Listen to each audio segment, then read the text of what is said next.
বেলাল, এটা কেমন জুলুম, কতদিন হলো তোমার কণ্ঠের আজান শুনি না। বেলাল রে, তোর কি মন চায় না আমি নবীর জিয়ারতে আসতে? বেলাল আয়, আমি নবীর জিয়ারতে আয় রে বেলাল আয়, কতদিন হলো তোমার কণ্ঠের আজান শুনি না। স্বপ্ন যখন নবীজি দেখাইছে, এ মুসলমান, হযরত বেলাল সুদূর সিরিয়ার দামেস্ক থেকে পাগলের মতো দৌড়াইলেন, পাগলের মতো ছুটে আসলেন।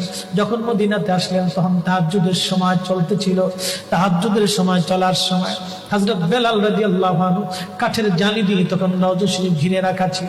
ওই জালির পাশে বসে বসে জালির সঙ্গে মাথা ঠেকাইয়া নবীর পাগল বসে বসে গুনগুন গুনগুন করে কাঁদে আর বলে, হুজুর আপনি আসতে বলেছিলেন, গোলাম এসে হাজির হয়েছে। নবী গো, আজান দিতে বলেছেন, আমি আজান দিলে আপনি আগে নামাজ আসতেন, এখন আজান দিলে কি নবী আপনি নামাজে আসবেন?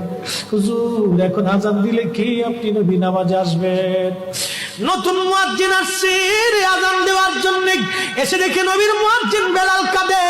ডাক দেখে মদিনাবাসী শুনছো, নবীর মুয়াজ্জিন ফিরে এসেছে, বেলাল আসছে, বেলাল ফিরে আসছে।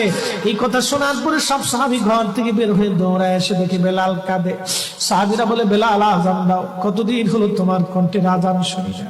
বেলাল আজান দাও, কতদিন হলো আজান শুনি না রে বেলাল। বেলাল বলে, সাহাবীরা রে, আমি আজান দিলে কি নবী নামাজ আসবে বলো? সালমান ফারসি রাদিয়াল্লাহু আনহু ডাক দেখে, সাহাবীরা আমাদের কথাই বেলাল আজান দিবে না, তোমরা যাও দেখো হাসান আর হুসাইন দুইজন ঘরের মধ্যে আসেন। ইমাম হাসান হুসাইন রাদিয়াল্লাহু আনহুমা যদি বলে তাহলে বেলাল অবশ্যই আজান দিবে। সালমান ফারসির পরামর্শে সাহাবীরা দৌড়ায় গেলেন। বর্তমান 7 নম্বর গেট বাবুস সালাম বরাবর একটা মসজিদ আছে, মসজিদে আলী। এটাই ছিল হযরত ফাতেমা রাদিয়াল্লাহু আনহার বাড়ি। এই বাড়িতে দৌড়ে যাওয়ার পরে ইমাম হাসান হুসাইন রাদিয়াল্লাহু আনহুমা দুইজনকে নিয়ে আসা হলো। দুইজনকে নিয়ে আসার পরে হযরত ইমাম হাসানকে দেখতে আমার নবীর মতো দেখা যাইতো, চেহারাটা রাসূল করিমের চেহারার মতো ছিল। নাতি দৌহিত্র নানার চেহারা পেয়েছিলেন, ইমাম হুসাইন ও নানার সুরত পেয়েছিলেন। দুই ভাই নানার সুরত পেয়েছিলেন। হযরত বেলাল রওজা শরীফ থেকে উঠে হযরতে হাসানের বুকের মধ্যে মাথা ঠেকায় কাঁদতেছে, ইমাম হুসাইনের বুকের মধ্যে মাথা ঠেকায় কাঁদে।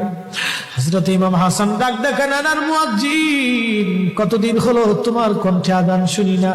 যেই কণ্ঠ দিয়া নানার আজান শুনাইতা, যাও গো ওই কণ্ঠ দিয়ে আমাদেরকে আজান শোনাইয়া যাও।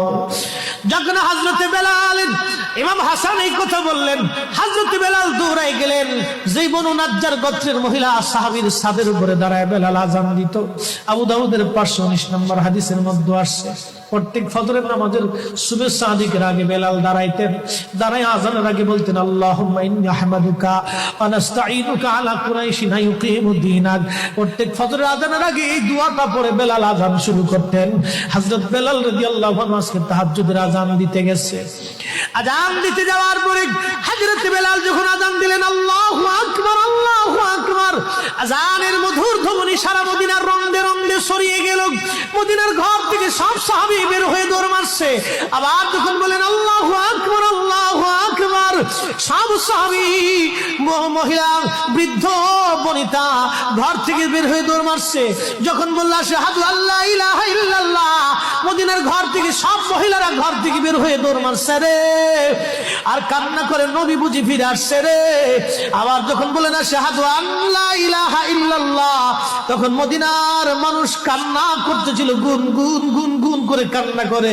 মদিনার ভিতরে আওয়াজ বের হয়ে গেল, নবী বুঝি আসছে রে, নবী বুঝি ফিরে আসছে রে, নবী বুঝি ফিরে আসছে রে, নবী বুঝি আসছে। হযরত বেলাল যখন বলেন আশহাদু আন্না মুহাম্মাদুর রাসূলুল্লাহ, মদিনার মাটিগুলি থরথর থরথর করে কেঁপে উঠছে রে। মদিনার মানুষের কান্না বেড়ে গেল। হযরত বেলাল অজ্ঞান হয়ে জমিনের মধ্যে পড়ে গেলেন, তিনি বেহুশ। নবীর আশিক বেহুশ হয়ে গেলেন। বেলালের মতো আশিক যদি আমরা হইতাম, এ দুনিয়ায় নবীর দেখা পাইতাম, এ দুনিয়ায় নবীর দেখা পাইতাম। যখন হুঁশ ফিরে আসছে রওজা শরীফের পাশে বসে বসে বেলাল কাঁদে আর বলে, হুজুর আজান দিতে বলেছিলেন, আজান দিয়েছি হুজুর, আমি আজান দিলে আগে নামাজ আসতেন, আজকে আজান দিলাম আপনি হুজুর আসেন নাই, যে আজান দিলে নবী আসবে না, আমি বেলালে আজান আর কোনোদিন দিব না। হযরতে বেলাল কিছুদিন পরে কলিজা ফেটে নবীর বিরহ বেদনা সহ্য করতে না পেরে তিনি চলে গিয়েছিলেন পরপারে কলিজা